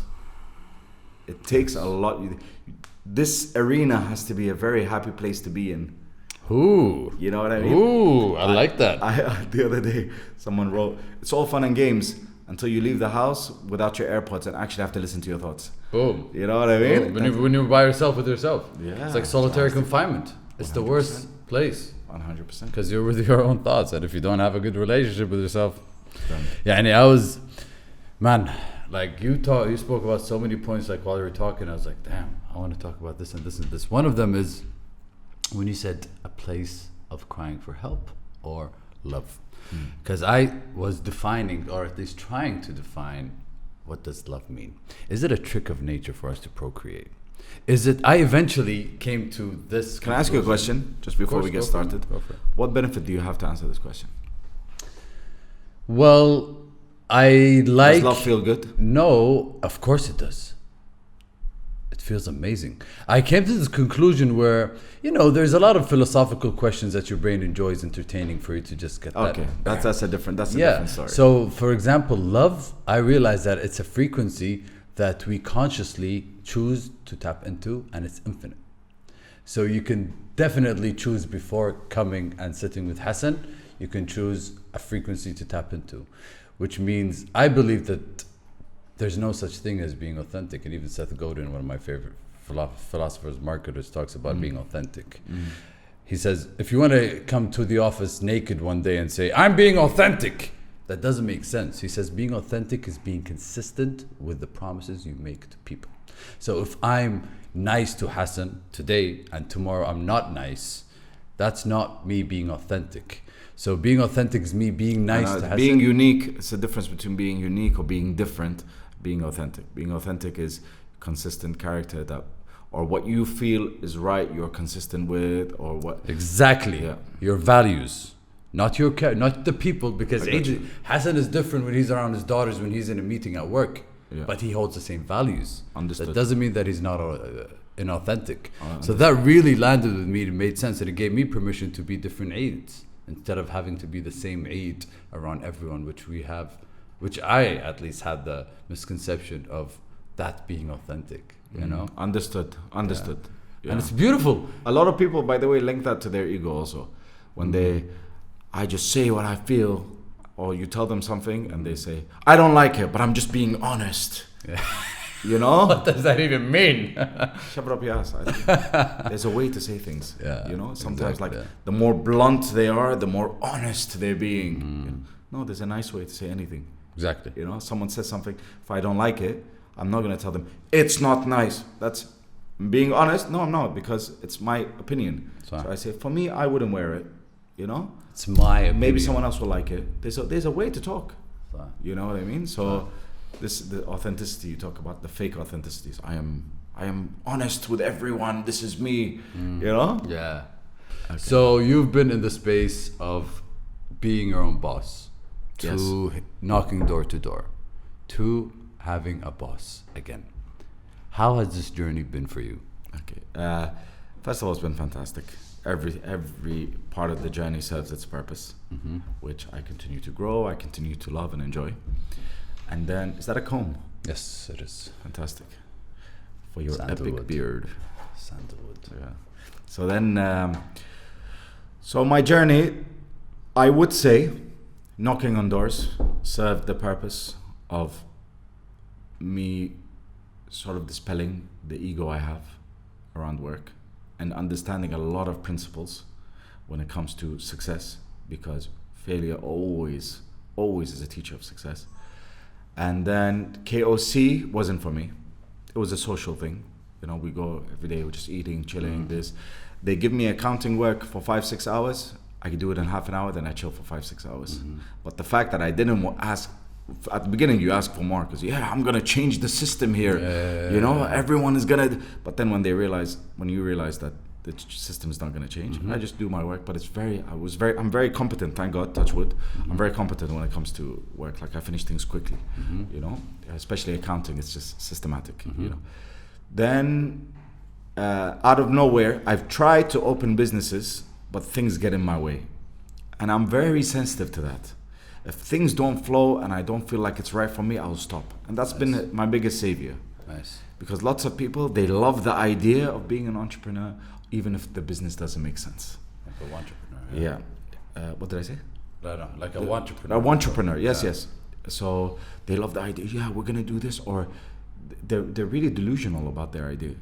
Sometimes I've had people, that's the next stage of my life. Then I quit when I started with Bunabil. We started the marketing company, and we just had a knack for it. And this is when I realized my proper selling skills and the difference between selling something you don't believe in and couldn't care about, and selling something where I knew I'm giving my client value and making them richer. Yep. So my success rate selling was like 99%. I think one of my proposals was rejected out of my whole 2 years there. Yeah, and I get the price right. That's when my skill came out at the right time. If I was very successful in logistics, if God granted me the success there, I'll be in a completely different place now. Wow. Do you know what I mean? Yes. So the success comes at the right time. Yes.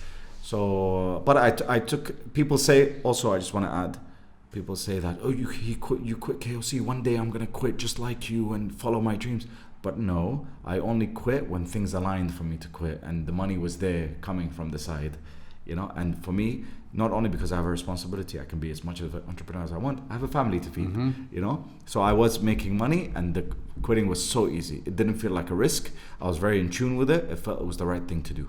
And I deeply wish that everyone who does that really feels like it's their time. Although, whenever they feel they want to do it and it's an impulse, I'm sure things will open up for them. But when people ask when is the right time, if you're still questioning, it's not the right time. You know what I mean? So then I went, that opened, okay, so one of the skills I've realized I had is I'm very observant, okay, and I'm a very quick learner. These are the two things I honor them, things in me. So my daily job was to go speak to 2, 3, 4 entrepreneurs, look at their business, what can I do to improve it? Marketing perspective, from a marketing standpoint, a lot of people do amazing campaigns. Then they take this amazing campaign, lots of people people fled into their businesses at the time. The experience has nothing to do with the campaign. Oh, the best, it's amazing, la la la la la. People don't get the right experience, they lose the customer, they don't have customer retention. So all sales look like a camel hump, and people don't want that. So what we understood at that time, it was the growth of social media, okay, of influencers. And at that time, why did it work so well? Because it wasn't so obvious that it was advertisement. Okay? People didn't figure it out from the other side. There was a study by Harvard that back in the 80s, you have to see something 4 times. Okay, I mentioned this in ArabNet once on the stage. You have to bring something up 4 times. So you get out, you see a flyer that says on your door, it says Pizza Hut, family friendly place. Oh, nice. One. You go to your car, another Pizza Hut, 2. Family friendly place. Driving, billboards, Pizza Hut. After 4 times, next time someone goes, where should we go that's family friendly? Pizza Hut. Okay. 90s, 2000, .com bubble, you see ads everywhere. You have to see something 8 times for it to stick. What we call for the person, the advertiser, to purchase real estate space in your brain, top of mind. Yeah, okay. I like that, real estate space. Then, now with social media, how many times? 16 times you have to see something. How many ads have you seen this week? Over 100, for sure. How many do you remember? None. If I tell you where should we go eat, you're going to refer back to the 5 places that you always eat. You just don't remember. There's no stickiness to it. You're right. We understood this very early on. Okay, so we knew that advertisement in general has to be consistent and authentic, okay, to what you're serving. So people come, they get what they expect, and they fall in love with your brand. Then we understood something else. Yeah. That the marketing, we have to also be involved in the operation side. So we were the first company to say, you know what? We are going to be there from customer acquisition, experience, customer retention, repeat customer. The entire thing. If everyone comes back to your place because of a good experience, once, you've doubled your revenue. Just once. Wow. And how it works, how money works, how many people? Transaction value, return customers. Return is the most important. Retention. Because it multiplies everything else. Yes. So how many people come? So what's your, as an operator, what do you want to do? As many people coming, marketing. Get the pipeline. Highest transaction value, operation, customer retention, a mix of both.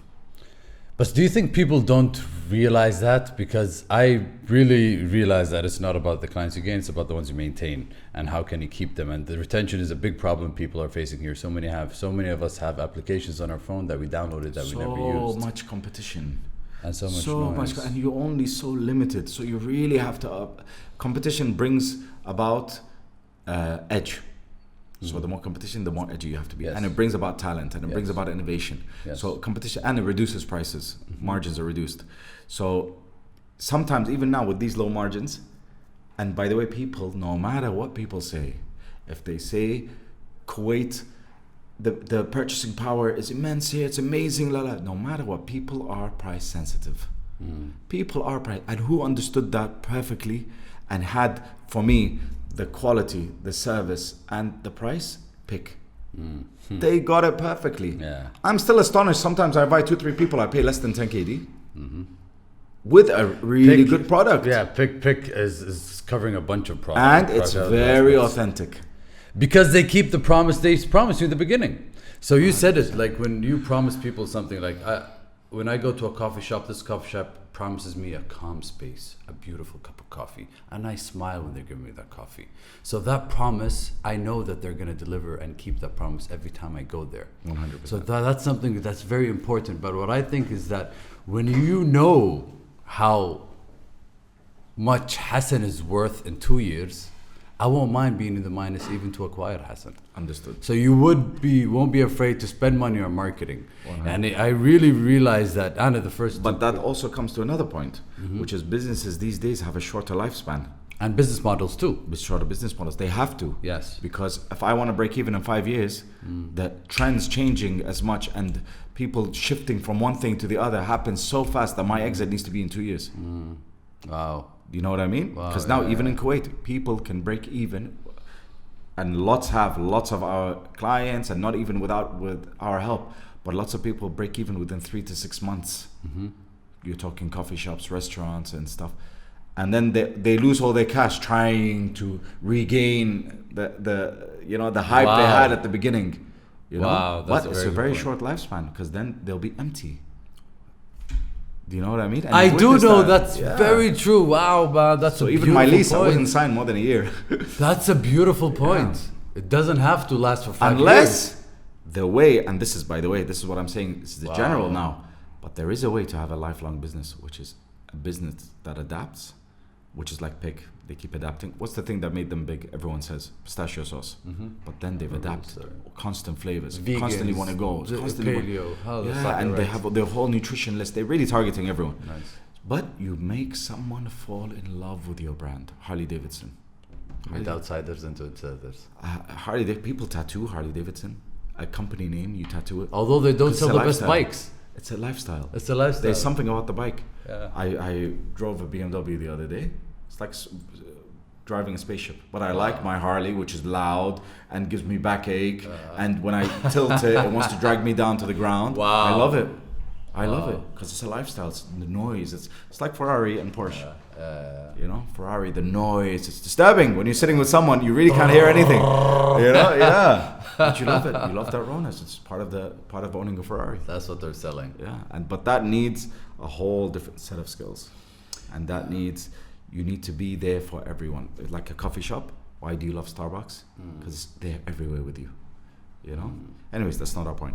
It's tricky because yesterday my sister was just advocating Pick, and I was like, how can you create someone like that to do that for your brand? And I kept 100%. Pissing her off. I'm like, yeah, but they don't do this. No, but they do this. I've done it. The Pick chocolate has better macros because now I do a macro diet, which means I measure my carbs, protein, and fat. Has better macros than a protein bar. Wow. The huge one, this size, is 315 calories. Wow.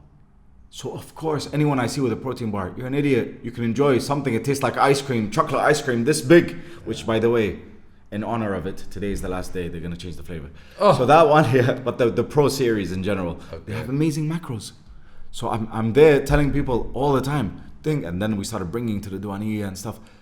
So that's it. They've gained me as a fan. I think it's when you create a product that's remarkable, meaning people will make a remark out of it. Yes. What you just did. 100%. I love that. Yeah, that's very nice. That's what Tesla are doing. Yeah. That's Tesla, very nice. When you give someone, what are you gonna do if you give something to someone that they love? They're gonna talk about something. You know, this is what I used to do with all clients when they say, "What do you? We want to attract these people," and I say, "What are they gonna say about your brand? That we're the most delicious?" No, they're not gonna say that. You say that. They're not gonna say that. Let's find something for them to talk about. Ooh. Even if it's one product. But we have the best pizzas. No, I need one pizza for them to talk about. You know? You're right. Yeah, McDonald's, You're right. fries. You're right. You know, you can go into McDonald's just because you crave their fries. I just need one hero product. Exactly. You know, this is for all the restaurateurs out there. Always focus on one hero product. Just like no one's gonna fall in love with your menu. Just it's like never gonna pistachio. happen. Just like pistachio. That was the hero product back then. You know? That is beautiful, man. But you see so many people, man, they break my heart. And yesterday, an application that I use for laundry, just let me put it out there, sent me a message saying that we're just gonna, no sorry, no longer. You know? Yeah. So every single day. But you don't know where to start blaming them, because lots of people used to come to me, and until now, we face this, but on a scale with my boss and Zain and this, when people pitch their ideas, and I look at that, there's a fundamental flaw. Even if you're busy, you're not going to make that much money. There's a fundamental flaw. You're over optimistic, or you are catering to something that has no demand. What tells you that there's demand? You know, even we did a course the other time. The guy who invented the business model, I forgot his business model canvas. I forgot his name. So he was telling us that you have to collect data to know if people, which is why a lot of sites say, come, pay now, pre-order, or Kickstarter. Kickstarter is amazing because people pay in advance. I mean, like, people don't ever do that here in Kuwait. One of my clients sold 10 of his products before even creating it, man. Yeah. Like, from a marketer's point of view, that's like heaven. Yeah. He sold 1,000 KD, and it's a digital product, bro. Yeah. In Kuwait, and he's Saudi. Amazing. He's crushing it. Tawaf. Good job, man. I swear to God, man. He sold 10, and with that 1,000, he saw that the market wants this. Amazing. He created that product, and then he sold it to them. Yeah. So market research, and it's something. something. Okay, so let's dive a bit more deeper when you say, Annie, people should know their numbers or know whether. And by the way, Kuwait market is very different than any other market. Okay, because Kuwait is very easy to get everyone's eyes in one place. Okay. That's why at the time when social media boomed, if I want you to see it, I'll make sure you see it. Billboards, a couple of roads, everyone will see it. And somewhere like Dubai, if I tell you reach everyone, you have to use at least 15 mediums. You have to use all different billboards, newspaper. This one caters to Indians. This one caters to the Russians. This one caters to this. You know what I mean? It's a whole different ballgame. So Kuwait is a different animal when it comes to business. But I don't think that it only. Yeah, you're right. And it doesn't only take attention, right? It takes attention and trust for people to actually make a purchase. And they've seen so many ads in so many restaurants. Attention and trust.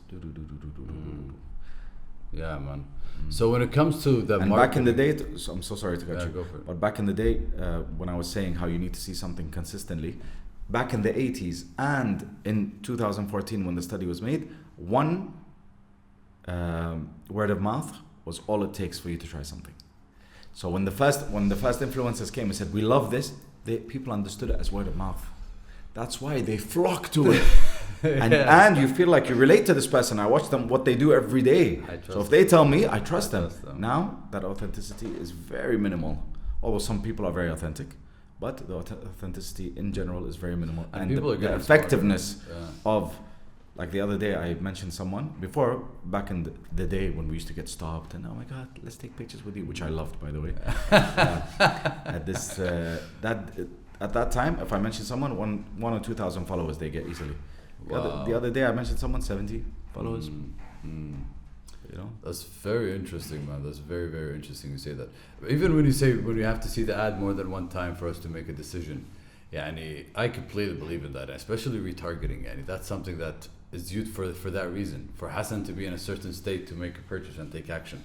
And Hassan's gonna see the ad. He's in a meeting. He's busy. He can't really. He's gonna see the ad again. Consistent. But consistent now. Before, consistent and different. Because if you say family friendly, I don't have that many places. Pizza Hut, McDonald's, la. Now I have 6,000 choices. So you have to be different as well. Decision paralysis. That happens. One of retail. I don't do retail. One of our clients is retail, and we did this one thing. I swear to God, Hassan, I swear to God. People tell one thing we did in their social media, it 10x their sales. One thing. It's that. It's the decision paralysis. When you go to a 5-star restaurant or when you go to a normal restaurant, when you're given so many decisions, your brain will get so distorted, it'll literally get paralyzed. 100%. Now that's why 5 stars. That's why 5-star restaurants. Just yesterday, I was speaking to someone, one of my colleagues who's also a genius, Malik. I was speaking to him about the need to guide people, and the need to guide people when it comes to sales. It has become a very predominant need. You need, when someone comes, you hold their hand and tell them, pick this is right for you. You know, even one of the big books by Jim Rohn, he says how they sold him a house, and they sold his wife a house, and the way the guy sold it was not. It has 2 rooms. It has, because you don't know how to process that information. Yeah. My house has 2. What does that tell me about my house? That it has 2 rooms and 3 bathrooms. Nothing. What it tells me is when I go ask my friend, I know if mine has more or less. That's all it tells you. Yeah. But when I tell you it has 3 rooms, so one can be used like this for you, and one for your collection of this, and one for your this, you've made it mine. It's like, and this fireplace. She's like, I don't know if we need a fireplace. He goes, imagine on a winter night, you like to spend time with your kids. Yeah, imagine over hot cocoa next to the fireplace. You know, you've made it for me. Yes. So that's what we're lacking. We're lacking someone. I love shopping online, but I really don't know what looks good on me and what doesn't. Very true. You know, so I'm always paralyzed online. I never buy online. Very true. When I buy one jeans, oh my god, I need these jeans in every different model, and you know. Yes. Once I like Order it. 3 the exact same jeans just But so. the person in the shop did he guide me to these jeans or not? That determines if I purchase or not. You know. So Man, I love so I'm the fact that 100% with you. Big menus, throw them out. Small menus, tell people. One of our clients, mentioned, was a restaurant, very high end. Yeah. Their menu was the size of a dictionary. Wow. Okay, so what we did is we said on that night where we have events, there's a special chef's menu. Okay, and you choose this or this, this or this, this or this, one or two, and everyone ordered from that menu. And we were we guaranteed, because we chose the dishes that people love. We guaranteed amazing feedback. Man, let's apply what you just said on life. All right, so my business coach, Vince Del Monte, I'm part of like this mastermind. So I went to Florida last month, and he was talking 75 plus entrepreneurs, and they're just all direct response marketers. They're just geniuses, amazing. And I was the dumbest person for like 3 days in the room. It was amazing. So they say when you're the smartest person in the room, you're in the wrong room. Yep, yeah, man.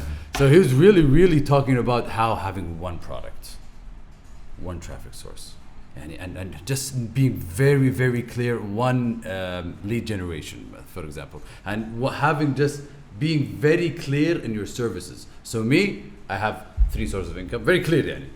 2 services, standard, premium, that's it. Even when it comes to, okay, let's talk about life, relationships. When you have so much options to choose from to be in a relationship, it's so much harder Back for you to relationships. I can't help it. I can't. You're like the camera's off. Just tell me what your problem is. Like Where is she? Let's have a word with her. Whether you like it, he loves you. Come on. Whether you like it, I had to put it out there, damn it. Whether you like it or not, man.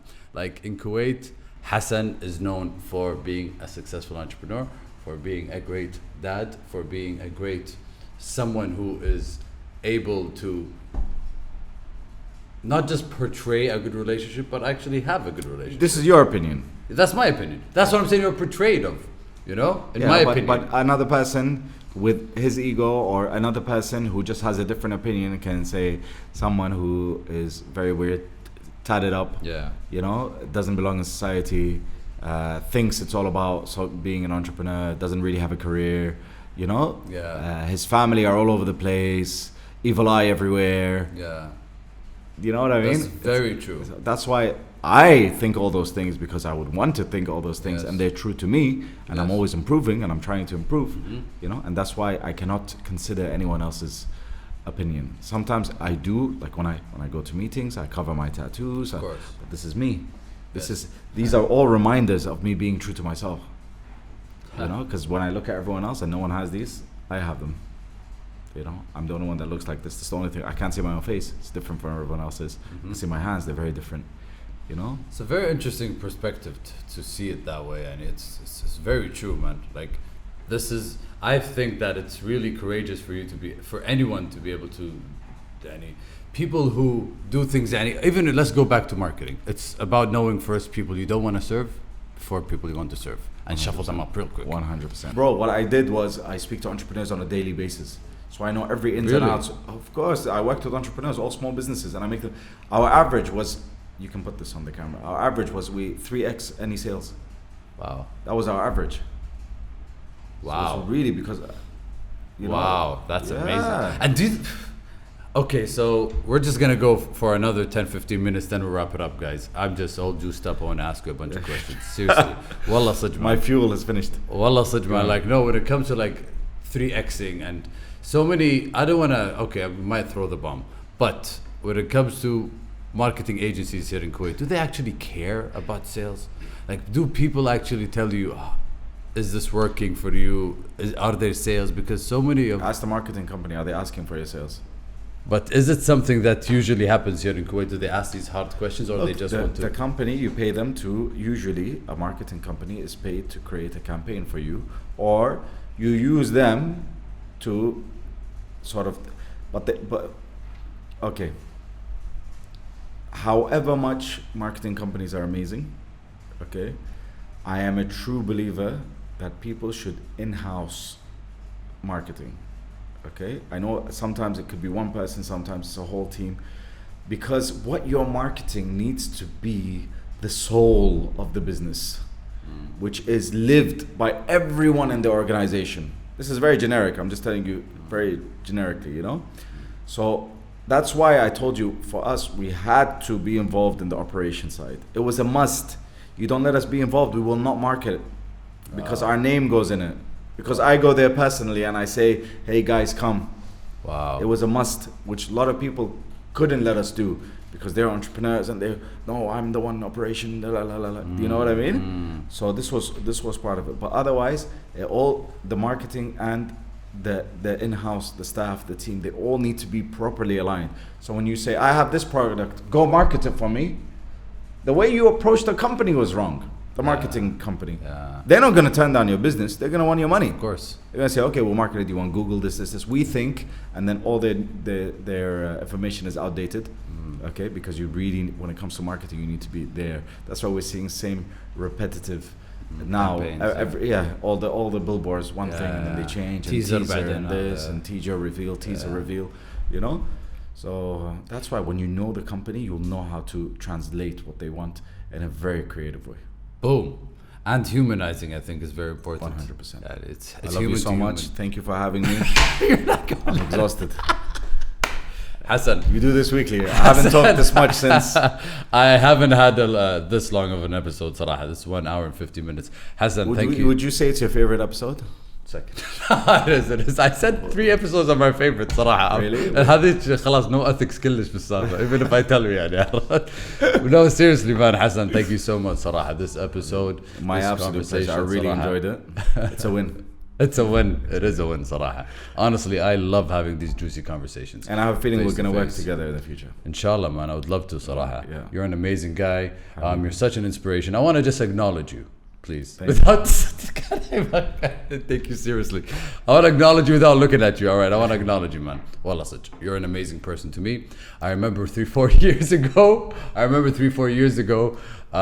When I first stumbled upon Hassan, I was really, really shocked by everything he was doing. I just felt he was so different, so unique, so courageous, because he was standing his truth. You say that to everyone. He was standing 2 people. You're the second.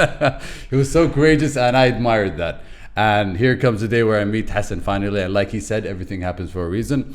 It was perfect that we met at this time, at this space, at this place, for us to have this amazing conversation. So thank you so much. You felt the energy here, right? It was flowing. You felt the energy. We were vibing. We had times really high energy. Yeah. Yeah. Yes. Really high energy. You felt it? Yes. Really high energy, and some of them, they're really very intimate energy. Let's just put that to it. I like that. But other next than time, that, relationships. How to make her love you more. How to make him love you more. Do you want him to be your slave? This is how you attract the women. Slave. You want him to say yes to everything and tell you how beautiful you are. Click on this button. Subscribe below. This one's for you. This is what the Dardish show is all about, guys. Having good conversations, having real conversations. Hassan, thank you so much. If you have a message you'd like to share with the world, that's your camera. Go for it, Habibi. Be unapologetically yourself. At the same time, try to always connect with people. These are two polars that when they meet, it becomes unbelievable. Same as always have a beautiful future and vision for yourself, but at the same time, always love the present moment. When these two meet, it's magical. Shuf, do you blame me, guys? I'm gonna go and hug him right now. Wallah, thank you so much, guys. That was a wrap.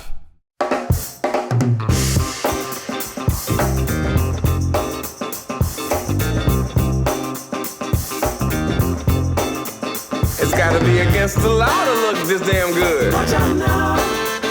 Cause baby, I feel real good and I wish I would. Watch out now. It's gotta be against the law to look this damn good. Watch out now. Everybody watch out. Watch out now. I'm ready for a good time and I came to groove. The whole band's here and we came to move. Got a fresh haircut and 2 new shoes. We're here all night like we got nothing to lose. I'm coming out the jacket cause we're turning up the heat. I wanna see you clapping when you get up out your seat. It's time to make it happen when we hit these streets. I'm coming in hot and I can't be beat. Watch out now. Baby, watch out now. Watch out.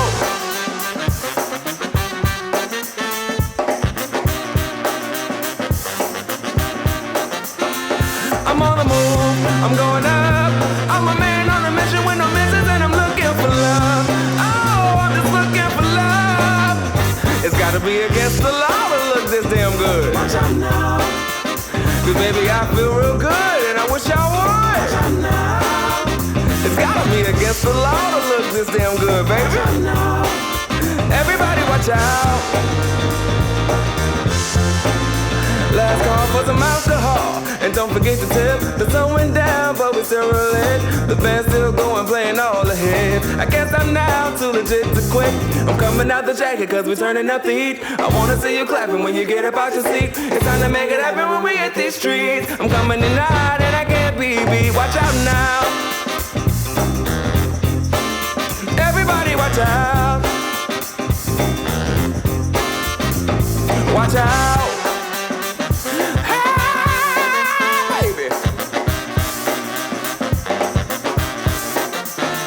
I'm on the move, I'm going up. I'm a man on a mission with no missions and I'm looking for love. Oh, I'm just looking for love. It's gotta be against the law to look this damn good. Watch out now. Cause baby, I feel real good and I wish I would. Watch out now. It's gotta be against the law to look this damn good, baby. Watch out now. Everybody watch out. Watch out now. Everybody watch out. Watch out now.